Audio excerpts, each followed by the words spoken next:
పాడైన పునాదులను మరల కట్టువాడవని, విరుగబడిన దానిని బాగు చేయువాడవని. పాడైన పునాదులను మరల కట్టువాడవని, విరుగబడిన దానిని బాగు చేయువాడవని. జనులు దేశంలో నివసించున్నట్లుగాను త్రోవలు సిద్ధం చేసేటి వ్యక్తివంతు, నీకు కొత్త పేరు పెట్టేంతగా దేవుని రాజ్యం కట్టబడుతుంది. దేవుని రాజ్యం కట్టబడుతుంది.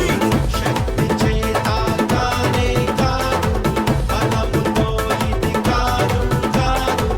శక్తి చేత కానే కాదు, బలముతో ఇది కాదు కాదు.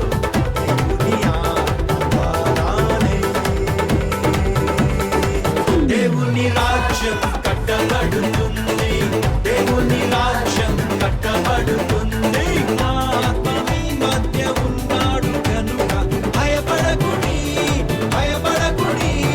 ధైర్యాన్ని వహించి బలమంత ధరించి పని ఇంకా జరిగించుడి. దేవుని రాజ్యం